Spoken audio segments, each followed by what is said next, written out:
Arrête de jouer au PDG, Harry papa à Thanksgiving. Ton appli n'est pas réel, maman a approuvé. C'est tellement gênant, j'ai souri et je suis parti. Le lendemain matin, Bloomberg a annoncé mon rachat par Microsoft pour 180 millions de dollars. Mon beau-frère travaille chez Microsoft. Il a appelé papa en hurlant. Leurs sourires se sont figés. J'aurais dû savoir, mieux que quiconque, qu'il ne fallait pas venir. Dès l'instant où j'ai franchi la porte d'entrée de mes parents, ma sœur, Emma, a affiché un sourire narquois. Ah, super. L'entrepreneuse est arrivée. Comment se porte ta petite application, Sarah? Ça se passe bien, dis-je doucement, en posant le vin que j'avais apporté. Papa en était déjà à son 3e verre. Il m'a toisé de la tête aux pieds, notant mon jean et mon pull, rien d'élégant, et il a secoué la tête. Tu t'habilles toujours comme une étudiante, à 32 ans. Quand vas-tu grandir? Je suis une adulte, papa. On ne dirait pas. Il fit un geste vers le salon, où mon beau-frère, Marcus, regardait le football avec mon frère, Jake. Marcus vient de passer vice-président chez Microsoft. Jake conclut des affaires dans sa boîte. Emma est avocate, et toi, tu fais quoi encore? Tu joues avec des ordinateurs dans ton appartement. J'ai un bureau, en fait. Maman sortit de la cuisine, en s'essuyant les mains sur son tablier. Sarah, ma chérie, nous voulions te parler de ça. Ton père et moi sommes inquiets. Tu as 32 ans. Pas d'emploi stable, pas d'avantages sociaux. Quel est ton plan pour la retraite? L'assurance maladie? J'ai ces 2 choses. Grâce à quoi? Ta petite application? Papa a ri, et ce n'était pas un rire gentil. Allez, sois réaliste. Combien gagnes-tu réellement? J'aurais pu leur dire. J'aurais pu leur dire que ma petite application avait généré 47 millions de dollars de revenus l'année dernière, que j'employais 340 personnes réparties dans 3 bureaux, et que Forbes m'avait désigné comme l'une des jeunes PDG les plus prometteuses en cybersécurité. Mais je ne l'ai pas fait, parce qu'il y a 7 ans, quand j'ai commencé à bâtir ce curé, papa avait appelé ça une perte de temps. Quand j'ai obtenu ma première levée de fonds, 2 millions de dollars d'une société de capital risque, il m'avait dit que je jouais avec de l'argent de Monopoly qui finirait par disparaître. Quand j'ai embauché mon 10e employé, maman a demandé quand j'allais devenir sérieuse et chercher un vrai travail. Alors, j'avais arrêté de leur dire les choses. J'avais arrêté de les inviter au lancement de produits. Arrêté de mentionner la couverture médiatique. Arrêté d'essayer de faire mes preuves auprès de gens qui avaient déjà décidé que j'étais une ratée. Je m'en sors bien, papa. Bien? Renifla-t-il. Tu sais ce que « bien » veut dire? Ça veut dire à peine joindre les 2 bouts. Ça veut dire faire semblant que tout va bien, alors que ce n'est pas le cas. Emma posa son verre de vin. Sarah, on n'essaie pas d'être méchant. On est inquiet. Tu fais ce truc d'application depuis quoi, 7 ans? Et tu vis toujours dans ce minuscule appartement à Austin. Tu conduis une Honda vieille de 10 ans. Tu ne pars jamais en vacances. J'aime mon appartement. Ma voiture fonctionne. Et je suis occupé. Occupé à jouer, Sarah. Papa a dit, c'est ça le problème. Tu es tellement occupé à faire semblant de diriger une entreprise, que tu ne vois pas la réalité. Ton application n'est pas réelle. C'est un passe-temps qui a dérapé. Jake est entré en flânant, une bière à la main. Qu'est-ce que j'ai raté? On parlait juste de l'empire imaginaire de Sarah, dit papa, et tout le monde a ri. Tout le monde, sauf Marcus. Marcus travaillait dans la division sécurité d'entreprise de Microsoft. Il avait été silencieux toute la soirée, et maintenant, il me fixait avec une expression étrange, mais il ne dit rien. Tu sais ce qui fait le plus mal, dit maman, sa voix devenant douce d'une manière qui était, en quelque sorte, pire que la colère. Quand les gens me demandent ce que fait ma fille, je suis obligé d'inventer quelque chose. Je leur dis, tu es dans la tech. Je ne peux pas dire que tu fais semblant d'être PDG d'une fausse entreprise. Ce n'est pas faux. Alors pourquoi n'avons-nous rien vu? Exigea Emma. Pas de bureau. Pas d'employé que nous ayons rencontré. Aucune preuve, quelle qu'elle soit. Pour autant qu'on sache, tu es assise dans ton appartement à jouer sur ton ordinateur portable toute la journée. J'ai un bureau. J'ai des employés. Bien sûr que oui. Papa se leva, vacillant légèrement. Tu sais ce que je pense? Je pense que tu es embarrassé. Je pense que tout ce truc s'est effondré, et que tu es trop fier pour l'admettre. C'est pour ça que tu ne nous montres rien. C'est pour ça que tu es toujours trop occupé pour nous rendre visite. Tu te caches. Je ne me cache pas. Alors prouve-le. Montre-nous ton bureau. Présente-nous tes employés. Montre-nous la moindre preuve que cette entreprise d'application existe réellement. Je suis resté là, tenant mon verre de vin, sentant cette année de dénigrement peser sur moi. J'aurais pu sortir mon téléphone, leur montrer l'article de Bloomberg, datant d'il y a 3 mois, sur la croissance explosive de Securay, leur montrer mon profil LinkedIn, avec ses 47 000 abonnés, ou leur montrer n'importe quoi d'autre. J'étais fatigué. Je n'ai besoin de rien vous prouver. Parce que tu ne peux pas, dit Jack. Allez, Sarah. Admets-le simplement. Le truc de l'appli n'a pas marché. Ce n'est pas ta faute. La plupart des startups échouent, mais tu dois passer à autre chose.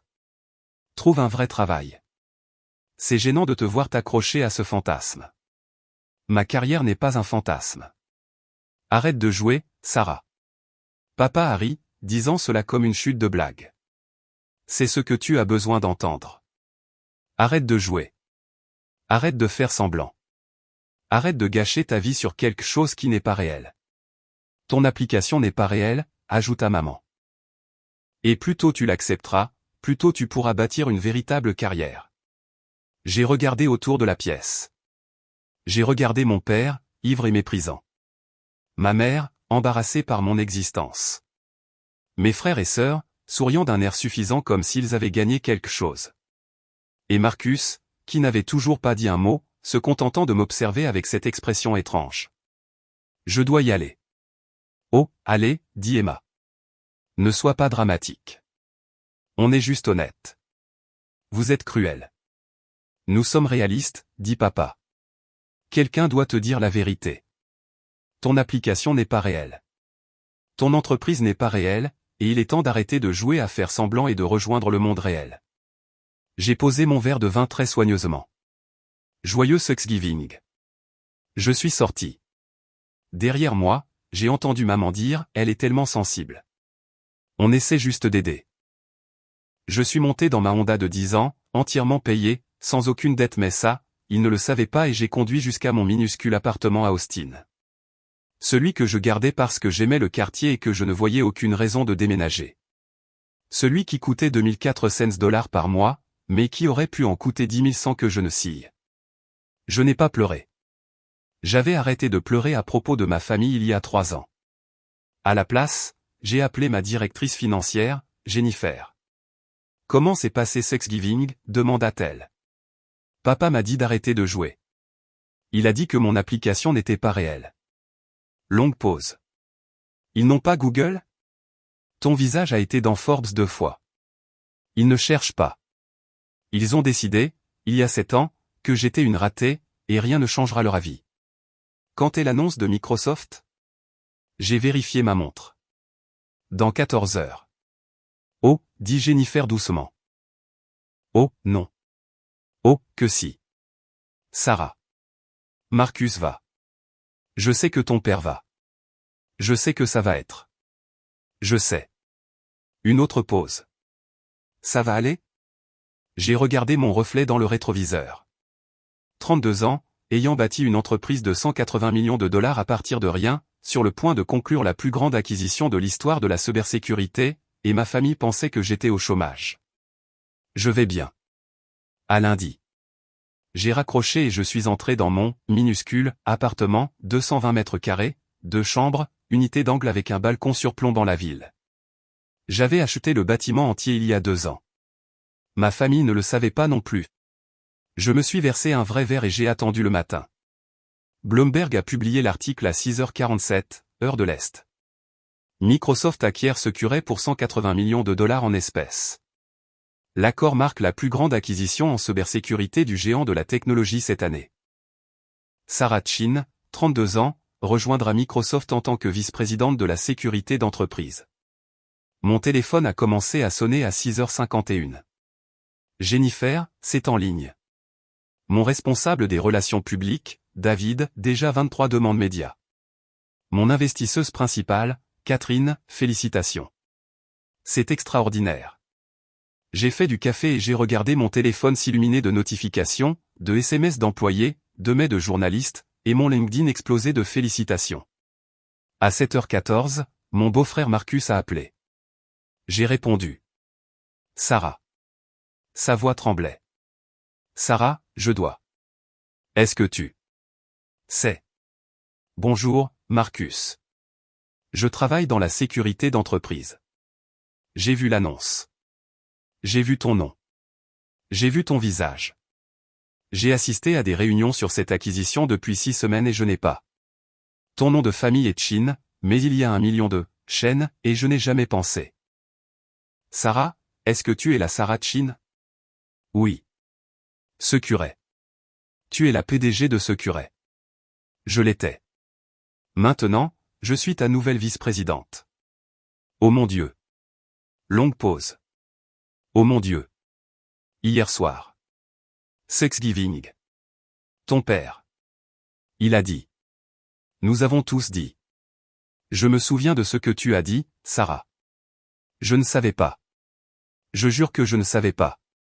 Si j'avais su, j'aurais. Tu aurais fait quoi? Tu m'aurais défendu?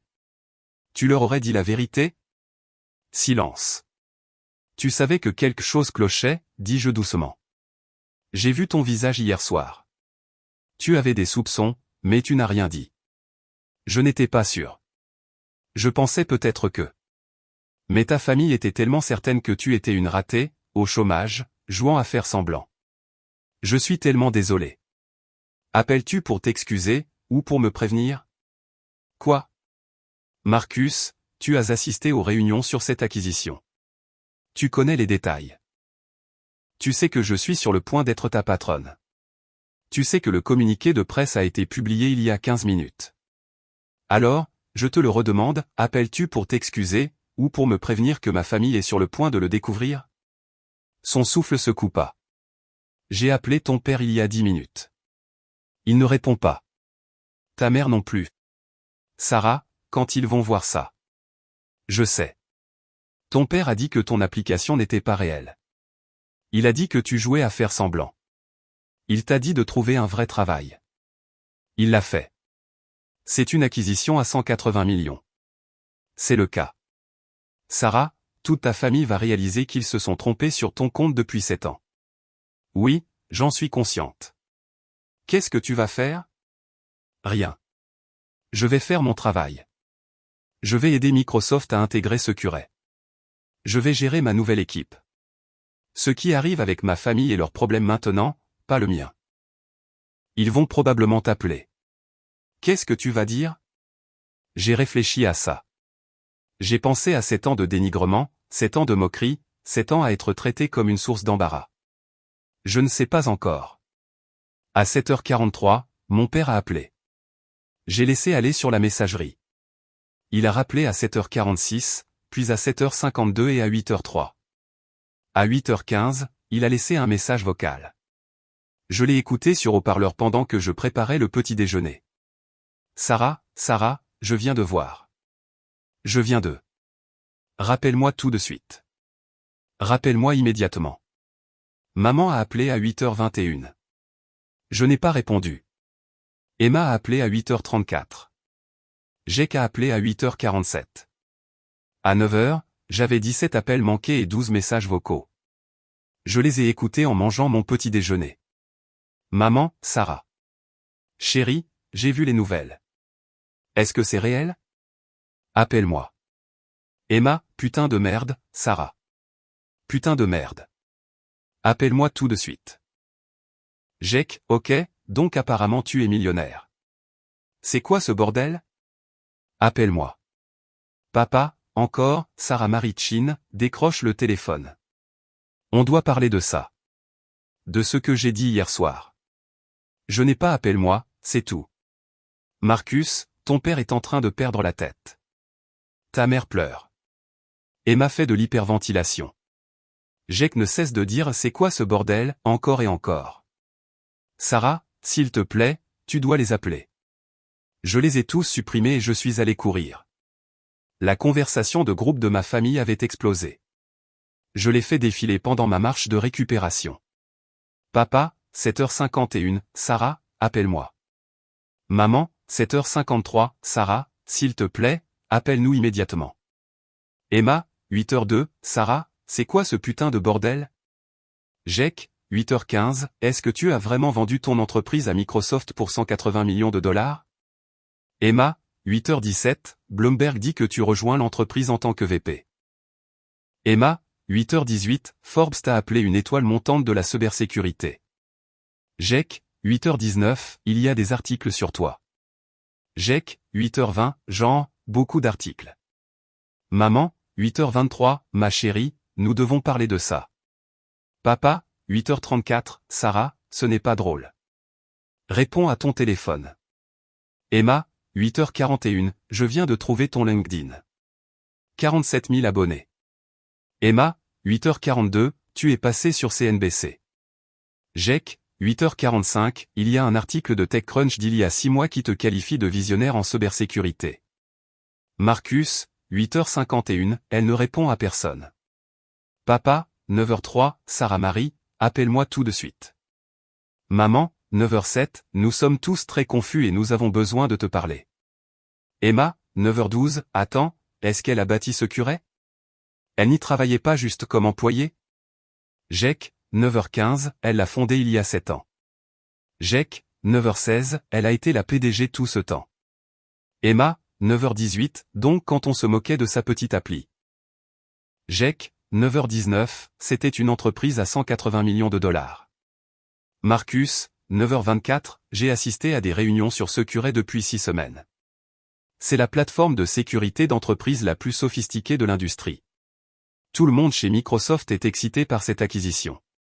Papa, 9h31, Marcus, pourquoi ne nous as-tu rien dit? Marcus, 9h33, je ne savais pas que c'était l'entreprise de Sarah. Elle ne nous a jamais dit le nom. Vous étiez tellement certain qu'elle échouait que je n'ai jamais fait le lien. Maman, 9h41, Sarah, s'il te plaît, appelle-nous. Nous avons besoin de comprendre ce qui se passe. Papa, 9h52, nous venons à Austin. J'ai fixé ce dernier message pendant un long moment. Puis j'ai tapé, ne faites pas ça. Le chat est resté silencieux pendant 30 secondes. Papa, 9h54, qu'est-ce que tu veux dire, ne faites pas ça? Moi, 9h55, je veux dire, ne venez pas à Austin. Je ne veux pas vous voir. Maman, 9h56, Sarah, tu es déraisonnable. Moi, 9h56, ah bon, vraiment? Emma, 9h57, Sarah, on ne savait pas. Moi, 9h57, vous n'avez pas demandé. Jake, 9h58, tu ne nous as jamais rien dit. Moi, 9h59, j'ai arrêté de vous dire quoi que ce soit il y a 3 ans, quand vous m'avez clairement fait comprendre que vous pensiez que j'étais une ratée. Tu te souviens de l'anniversaire d'Emma, quand tu m'as présenté à tes amis comme ma sœur qui cherche encore sa voie. Emma, 10h01, je ne le pensais pas comme ça. Moi, 10h02, ou le dîner de promotion de Jake, quand tu as dit à tout le monde que j'étais entre 2 emplois. Jake, 10h03, tu ne m'as jamais corrigé. Moi, 10h04, parce que vous aviez déjà décidé qui j'étais, et rien de ce que j'aurais dit n'aurait changé votre avis. Papa, 10h06, Sarah, nous avons fait une erreur. Nous sommes désolés, mais tu dois comprendre. Moi, 10h07, je dois comprendre quoi? Que vous avez passé 7 ans à vous moquer de moi. À traiter mon entreprise de fausse? À me dire d'arrêter de jouer à faire semblant? À dire aux amis de maman que j'étais au chômage? À demander quand j'aurai un vrai travail? Maman, 10h09, nous pensions que nous t'aidions. Moi, 10h10, en me traitant comme une source d'embarras? C'est ça, aider? Papa, 10h12, je n'ai jamais dit ça. Moi, 10h13, hier soir. Quand les gens me demandent ce que fait ma fille, je suis obligé d'inventer quelque chose. C'était tes mots, maman. Moi, 10h14, ton application n'est pas réelle. Tes mots, papa. Moi, 10h15, arrête de jouer, Sarah. Ça aussi, c'était toi, papa. Papa, 10h18, j'avais tort. Je l'admets. Je suis désolé. Moi, 10h19, tu es désolé d'avoir eu tort. Pas désolé. Tu as été cruel. Emma, 10h21, Sarah, s'il te plaît. Nous voulons célébrer avec toi. C'est incroyable. Tu devrais être heureuse. Moi, 10h22, je suis heureuse. Je célèbre avec les gens qui ont cru en moi. Mon équipe, mes investisseurs, mes amis, des gens qui n'ont pas eu besoin d'une annonce de Bloomberg pour penser que je valais quelque chose. Jake, 10h25, ce n'est pas juste. Moi, 10h26, n'est-ce pas? Marcus, 10h28, Sarah, je sais que je n'ai pas le droit de dire ça, mais ta famille t'aime. Ils ont fait une erreur. Une grosse erreur, mais ils essaient. Moi, 10h31, Marcus, tu rejoins la division sécurité d'entreprise de Microsoft, n'est-ce pas? Marcus, 10h32, oui. Moi, 10h33, je suis ta nouvelle vice-présidente. Nous allons travailler ensemble. J'ai hâte. Tu es talentueux et je respecte ton travail. Marcus, 10h35, merci. Moi, 10h36, mais concernant ma famille, je ne suis pas intéressé par une réconciliation qui n'a lieu que parce que Bloomberg vous a forcé à voir la réalité. Je ne suis pas intéressé par des excuses qui viennent de l'embarras plutôt que d'un remords sincère. Maman, 10h39, Sarah, ce n'est pas juste. Nous sommes ta famille. Moi, 10h41, alors comportez-vous comme tel. Pendant 7 ans, vous m'avez traité comme une ratée, comme une gêne, comme quelqu'un qu'on moque, qu'on rejette et qu'on prend en pitié. J'ai bâti une entreprise dont 340 personnes dépendent pour vivre. J'ai créé une technologie qui protège des millions d'utilisateurs. J'ai fait quelque chose qui compte. Et vous n'avez pas pu le voir, parce que vous aviez déjà décidé que je ne valais rien. Papa, 10h45, nous n'avons jamais dit que tu ne valais rien. Moi, 10h46, tu as dit que mon entreprise était fausse. Tu as dit que je jouais à faire semblant. Tu as dit que j'avais besoin de rejoindre le monde réel.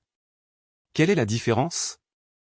Emma, 10h49, on voulait juste que tu sois stable. Moi, 10h51, je suis stable depuis 5 ans. J'ai une excellente assurance maladie, un plan de retraite, plus d'économie que n'importe lequel d'entre vous. Je suis propriétaire de mon immeuble. Je possède 3 propriétés locatives. J'ai été stable tout le temps où vous me preniez en pitié. Jake, 10h54, tu es propriétaire de ton immeuble? Moi, 10h55, et tu n'as jamais demandé. Parce que tu avais déjà décidé que j'étais fauché. Maman, 10h58, comment étions-nous censés le savoir? Moi, 10h59, en demandant. En écoutant. En me traitant comme une adulte, au lieu d'une enfant qui a besoin d'être corrigée, réparée et sauvée d'elle-même. Papa, 11h03, qu'est-ce que tu veux de nous? J'ai fixé ce message pendant un long moment. Qu'est-ce que je voulais? Des excuses qui signifiaient quelque chose. Du temps pour digérer 7 ans de rejet. De l'espace pour profiter de mon succès, sans qu'ils essaient de s'attribuer le mérite ou une célébration qu'ils n'avaient pas gagnée. Moi, 11h12, je veux que vous compreniez que les actes ont des conséquences. Vous avez passé 7 ans à me faire sentir petite, à me faire douter de moi-même, à me faire sentir que je devais prouver ma valeur à ma propre famille. Et le pire, c'est que j'ai failli commencer à vous croire. Il y a 3 ans, j'ai fait une crise de panique avant une présentation majeure parce que la voix de papa n'arrêtait pas de dire dans ma tête, « Ton appli n'est pas réelle ». J'ai dû aller en thérapie pour défaire les dégâts que vous avez causés. Maman, 11h15, oh, ma chérie. Moi, 11h16, non. Ne fais pas ça. Pas de ma chérie. Pas maintenant que tu sais que j'ai réussi. Où était cette douceur quand j'en avais besoin? Quand je travaillais 90 heures par semaine pour bâtir quelque chose de réel? Quand j'avais peur, que j'étais épuisé et que je me battais pour garder mon entreprise en vie, vous n'étiez pas là. Vous étiez occupé à avoir honte de moi. Emma, 11h19, on t'aime. Moi, 11h20, vous aimez l'idée de moi. La version de moi qui correspond à vos attentes. La Sarah qui vous rend fière. Mais vous n'avez pas aimé la Sarah qui bâtissait quelque chose. La Sarah qui avait peur et qui était incertaine, mais qui essayait quand même. Cette Sarah-là vous embarrassait. Papa, 11h24, ce n'est pas vrai. Moi, 11h25, vraiment? Dis-moi, papa, Quand est-ce la dernière fois que tu m'as posé des questions sur mon travail? Quand est-ce la dernière fois que tu m'as demandé autre chose que quand vas-tu trouver un vrai travail? Pas de réponse. Moi, 11h29, c'est bien ce que je pensais. Marcus, 11h32, Sarah, que peuvent-ils faire? Qu'est-ce qui pourrait arranger les choses? Moi, 11h35, rien. C'est ça le point. Certaines choses ne peuvent pas être réparées avec des excuses. Certains dégâts sont permanents. Vous ne pouvez pas passer 7 ans à dire à quelqu'un qu'il est un raté, et ensuite vous attendre à ce qu'il vous pardonne au moment où vous réalisez que vous aviez tort. Jake, 11h39, donc c'est ça. Tu en as juste fini avec nous. Moi, 11h41, je ne sais pas. J'ai besoin de temps. J'ai besoin d'espace. J'ai besoin de digérer le fait que ma propre famille avait une si piètre opinion de moi, qu'une annonce de Bloomberg était la seule chose qui pouvait changer votre avis. Maman, 11h44, s'il te plaît, ne nous exclus pas. Moi, 11h46, vous m'avez exclu en premier, et ce, pendant 7 ans. Maintenant, vous savez ce que ça fait. J'ai mis la conversation de groupe en sourdine et j'ai rangé mon téléphone. La couverture médiatique était implacable. TechCrunch a publié un dossier, comment Sarah Chin a bâti ce curé en silence. Forbes a publié, la PDG qui n'avait pas besoin de validation, l'empire tranquille de Sarah Chin. CNBC m'a interviewé sur l'acquisition, et le présentateur m'a interrogé sur ma famille. J'ai souri poliment et j'ai dit, je préfère garder ma vie personnelle privée. Ma famille a continué d'appeler. Je n'ai pas répondu. À la place, je me suis jeté dans la transition vers Microsoft, réunion avec leur équipe de direction, planification de l'intégration pour mes 340 employés, session de stratégie pour l'avenir de la sécurité d'entreprise. Marcus a été professionnel et respectueux. Il n'a jamais évoqué Thanksgiving. Il travaillait dur, apportait de bonnes idées et me traitait avec la déférence que ma position méritait. 2 semaines après l'annonce, il m'a attrapé après une réunion. Sarah, est-ce que je peux te parler? Pas en tant que collègue, mais en tant que famille. Nous ne sommes pas de la famille, Marcus. Tu es marié à ma sœur. Ce n'est pas la même chose. C'est juste. Est-ce que je peux te parler quand même? J'ai soupiré. 5 minutes. Nous avons marché jusqu'au café en bas des bureaux de Microsoft à Austin. Marcus a acheté 2 lattes. Nous nous sommes assis dans un coin. Ta famille est en train de s'effondrer, dit-il doucement. Ce n'est pas mon problème. Emma pleure tous les soirs. Elle est convaincue de t'avoir perdu pour toujours. Tes parents se disputent constamment, se blâmant l'un l'autre pour ce qui s'est passé. Jake continue de m'appeler pour me demander comment réparer ça. Et tu penses que je devrais les aider? Je pense que tu devrais connaître l'impact que cela a. Marcus, sais-tu quel impact ils ont eu sur moi? Sais-tu combien de séances de thérapie j'ai dû suivre pour digérer la façon dont ma propre famille me traitait? Sais-tu ce que c'est que de bâtir quelque chose d'extraordinaire, pendant que tes parents disent à tout le monde que tu es au chômage? Non, je ne le sais pas. Et je ne les défends pas. Ce qu'ils ont fait était cruel et mauvais, mais Sarah, ils sont détruits. Ils savent qu'ils ont fait une erreur. Ils savent qu'ils ont l'air bêtes. Ce n'est pas la même chose. Il hocha la tête lentement. Tu as raison. Mais pour ce que ça vaut, je pense qu'Emma comprend sincèrement ce qu'elle a fait. Elle m'a montré des SMS d'il y a 3 ans où elle t'appelait la honte de la famille. Elle est mortifiée. Elle devrait l'être. Elle l'est. Elle est en thérapie aussi, maintenant. Elle essaie de comprendre pourquoi elle a été si cruelle envers quelqu'un qu'elle aime. J'ai remué mon latte, ne disant rien. Je ne te demande pas de leur pardonner, dit Marcus. Je ne te demande pas de te réconcilier. Je te demande juste de savoir qu'ils essaient, à leur manière brisée. Ils essaient. Ils essaient de se sentir mieux eux-mêmes, peut-être, probablement, mais aussi d'essayer de comprendre. Ton père lit chaque article sur toi. Ta mère a acheté un livre sur les femmes dans la tech. Jake s'est inscrit à un cours en ligne sur la cybersécurité. Ils essaient de comprendre ce qu'ils ont manqué. C'est en trop tard. Oui, mais mieux vaut tard que jamais. Je l'ai regardé. Tu étais là à Thanksgiving, et tu les as regardés se moquer de moi. Tu n'as rien dit. Pourquoi? Il tressaillit. Parce que je suis un lâche. Parce que je voulais les croire. Parce que c'était plus facile que de tenir tête à ton père. Parce que je ne savais pas avec certitude. Et je ne voulais pas avoir l'air stupide si j'avais tort. Choisis une raison. Elles sont toutes vraies et elles sont toutes pathétiques. Au moins, tu es honnête. J'essaie d'être meilleur. Emma essaie d'être meilleure. Toute ta famille essaie d'être meilleure. Mais ils ne peuvent pas faire ça sans que tu les laisses essayer, un jour. Un jour, dis-je. Pas maintenant. Quand? Je ne sais pas.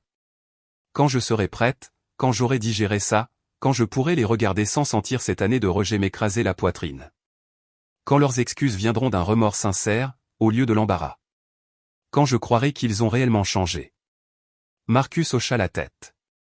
C'est juste. Laisse-eux. Parce que ça ne semble pas juste. J'ai l'impression d'être puni pour leurs erreurs. Comme si je devais faire le travail de leur pardonner, alors que ce sont eux qui m'ont blessé. Tu n'es pas obligé de leur pardonner. Alors pourquoi es-tu là? Parce que je tiens à toi, parce que tu es brillante et talentueuse, et que tu mérites mieux que ce que ta famille t'a donné. Et parce que je pense que tu as raison de prendre ton temps, mais je pense aussi que tu devrais savoir qu'ils essaient. J'ai fini mon latte. Merci pour le café, Marcus. On se voit à la réunion d'intégration demain. Sarah, les 5 minutes sont écoulées. Il hocha la tête et partit. Je suis resté là encore 20 minutes, fixant mon téléphone. 43 messages non lus de ma famille. J'en ai ouvert un d'Emma. Emma, j'ai trouvé une vidéo de toi donnant un discours lors d'une conférence sur la sécurité il y a 2 ans.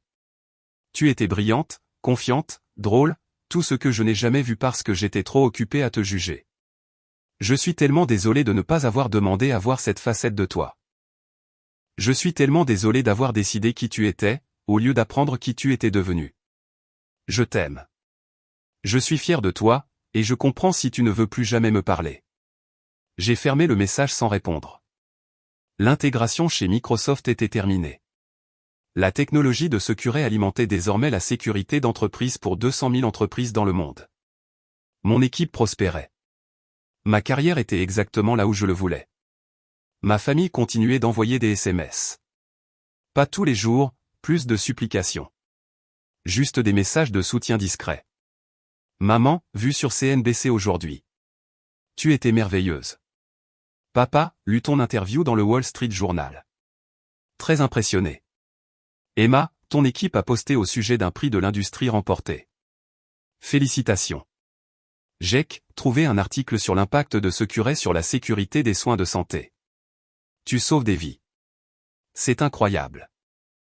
Je ne répondais pas à la plupart d'entre eux, mais je les lisais, et lentement, très lentement, la colère a commencé à s'estomper. Pas le pardon, pas encore. Peut-être jamais, mais quelque chose de plus doux, quelque chose comme de la compréhension. Ils avaient eu tort, avaient été cruels, méprisants, bornés, mais ils étaient aussi humains, imparfaits, capables de grandir, et peut-être, finalement, dignes d'une seconde chance. Mais pas aujourd'hui. Aujourd'hui, j'avais une entreprise à diriger, une équipe à mener, une carrière à bâtir. Aujourd'hui, j'étais exactement celle que j'avais toujours été. Sarah Chin, cofondatrice, visionnaire. Pas parce que ma famille le voyait enfin, mais parce que j'avais toujours su que c'était vrai. Et cela, en fin de compte, était la seule validation dont j'avais besoin. 6 mois après l'annonce de Bloomberg, j'ai reçu une lettre par la poste, écrite à la main, de mon père. J'ai failli la jeter, mais la curiosité l'a emportée. Chère Sarah, j'ai écrit cette lettre 47 fois. Je recommence sans cesse, parce que rien ne semble adéquat.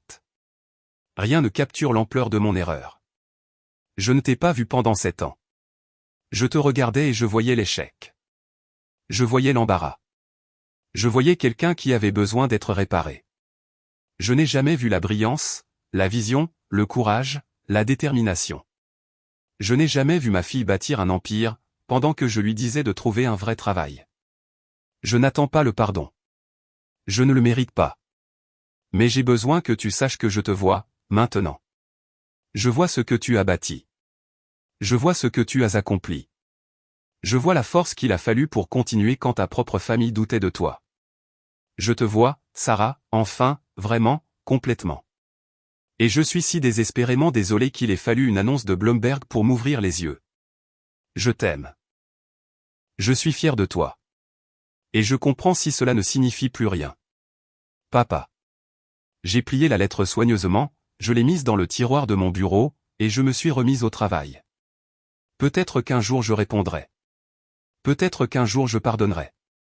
Mais aujourd'hui, j'avais une réunion avec le conseil d'administration de Microsoft. Aujourd'hui, j'avais des présentations à donner, des décisions à prendre et un avenir à construire. Aujourd'hui, j'étais trop occupé à être exactement celle que j'avais toujours été. Une fondatrice à succès, non pas malgré les doutes de ma famille, mais parce que j'avais appris à croire en moi quand personne d'autre ne le faisait. Et cela, ai-je réalisé en entrant dans la salle de réunion, était la plus grande des victoires.